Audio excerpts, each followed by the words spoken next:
Hello, welcome. Thank you guys for sitting down with me today to talk about your joint show that you've organized here in our project space, Constructs, Altered and Assembled. First, I'd love for you to introduce yourself with your name, your position here at UB, and the course that you instructed that has student works represented in this show.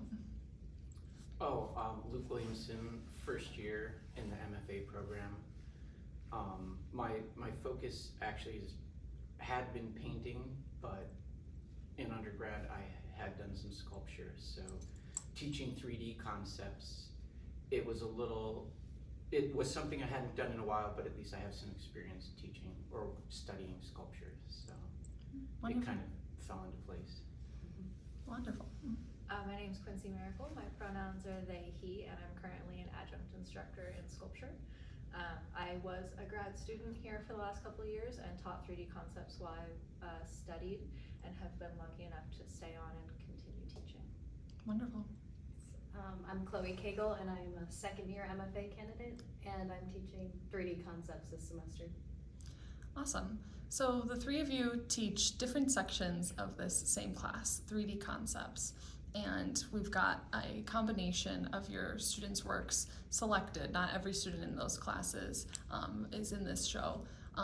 Can you please tell me about why you thought this show was important to do and how it kind of came to life? Quincy, do you want to start with that? Yeah. So when I got hired on as an adjunct this semester, now that I was not dying as much as these two, as MFA students, to take on some of the extra time to curate something that showcased the work that was being done in 3D concepts.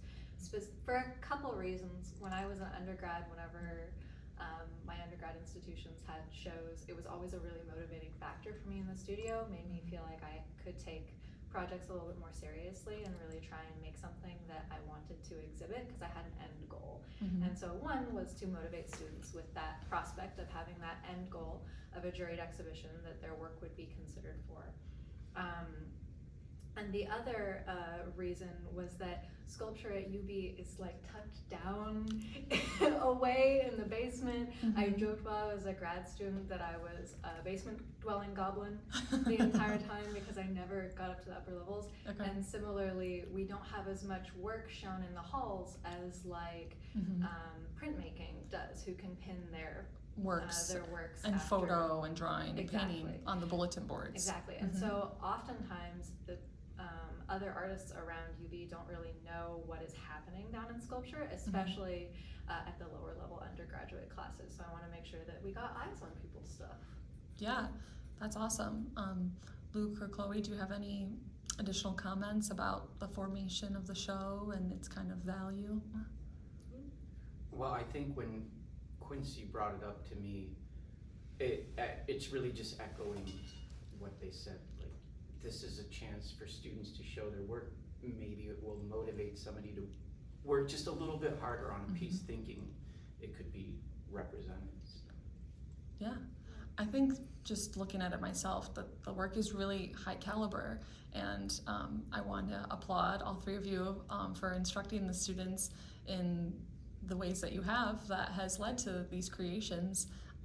And speaking of, of caliber and skills that have gotten to this show, 3D Concepts is a foundations course. So could each of you comment on what the 3D Concepts course foundational skills are that are necessary for you to teach, and what you as an instructor really like to focus on the most, and what you place the most value in out of the skill sets within the syllabi? Did you want me to start out? Let me teach you, Alana. So the course description says something that I will not attempt to butcher. Okay. But the basics of it is that it is a required course, and it's supposed to be an introductory course to all things three-dimensional. So we're not necessarily trying to make experts in any specific material.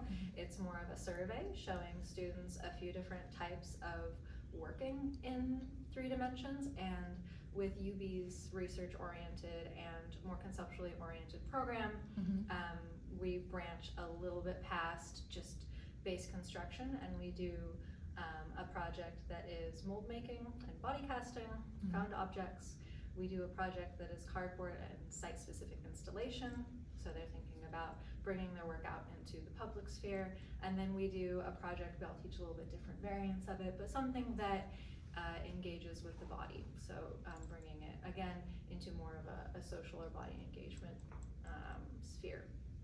So that's kind of the basics of the projects that get taught in it. Mhm. We've got a little bit of construction, we've got a little bit of starting to think about three-dimensional mediums and all of the different ways that you can present that to an audience. And really for me, all I want to do is get students excited about sculpture. Okay. Because when I joined undergrad at like community college at like 18, I was like, I'm gonna be a painter because that's all I knew I could be. And then I got there and I took a 3D concepts course, and it was in that course that I was like, oh, I can enjoy art like more than just the final project. So I want to try and impart that and build excitement and get people realizing how much more they can do in the artistic sphere. Wonderful. Thank you for that. Chloe, do you want to go next? Sure. Just like kind of your favorite aspect of the course to teach and like what skills you want the students to like walk away with. I really enjoy engaging in conversation with the students and really pushing them conceptually. It's a really fun experience to engage in dialogue with them about their interests and try and figure out a way to have their interests be involved in their three-dimensional projects. So from concept to creation and thinking about it in that kind of like grounding place, and then materials. Yeah, bringing the technical and conceptual together. Cool. What about you, Luke? Well, when the class first started, I just said by a show of hands, has anybody done any sculpture before? I think 0 people raised their hands. And so with the first project being cardboard, I felt like it almost seemed like there was a little hesitation on the students' part, like cardboard, but then you show some of the possibilities with it, and there really are some amazing things that are made in cardboard. But at the same time, it's also considered recyclable, disposable, whatever, so there's a little less pressure. So I feel like just starting with the cardboard, it was kind of like, okay, your idea is important, but it's also important to just make something in the round. Yeah. Kind of break the ice that way. Then in the next project where we did, body casting and found objects, that I felt like this was the cardboard was the warm up, and then the next project you could really push the concepts harder. Like, what really are you trying to represent here? And then with the body art, again, even more like, okay, what's your idea? Now, how are you gonna show it? And then as people describe it, you sort of ask, do you think that's showing what you claim it's showing?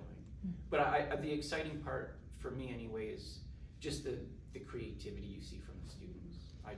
It's like great just to see the variations on the same assignment. Yeah. Awesome. Speaking of variations on the same assignment, like I mentioned, this is just a selection of works from your multiple classes that you were drawing from. So can you guys talk about the experience of collaborating, the 3 of you, on a show where you had to make selections and kind of the joys or challenges of combining select student works into this curated show? I can say, for me, they were indispensable because you kind of get emotionally connected to maybe particular pieces, or a student maybe worked really hard on something, and so it's like, okay, I'm having trouble deciding, but as more neutral observers, they kind of help me whittle it down. Okay. Yeah. So the power in co-curating things and giving feedback to each other. Yeah. Good, okay. Yeah. What do you think, Chloe? Any feedback on working with Quincy and Luke on this and having to whittle down your students' works? Overall, the experience in general, it was like seeing everything come together was really nice. Like seeing how the different classes are taught by the different instructors and all of the work coming together at the end. The final product is really nice, seeing everything. It was, as far as curating, it was a little difficult because there was a lot of good work, but Mhm. you have to see what fits with the other work that was selected from the other instructors. Coming together across the sections, yeah. Yeah, I just picked what I thought was best. I mean, my students made it really hard on me because there was a lot of really good work, and so Mhm. just like both of them said, it's hard to look at something that you're like, oh, you worked so hard on this, and really try and whittle it down to what I thought was the best representation to everyone else in the department of what was happening. Mhm. But it was fun to be able to have people help me install and not have to like just get stuck in my own head, like when I'm doing something just for myself, or when I'm the only curator, having Mhm. somebody else be like, does this look good? I've been staring at it too long. Are we doing okay Some here? And feedback. they can tell me, no, this is bad. We gotta change this. So it's just nice to be able to have more eyes and more hands. Awesome. Well, I'm really glad that the three of you have been working so hard with your students to get them to this place and to bring this all together. So thank you for your hard work here in the Department of Art. And we'll start the reception soon. Open up the doors, get people to see this show some more. Thank you. Sounds good. Thanks.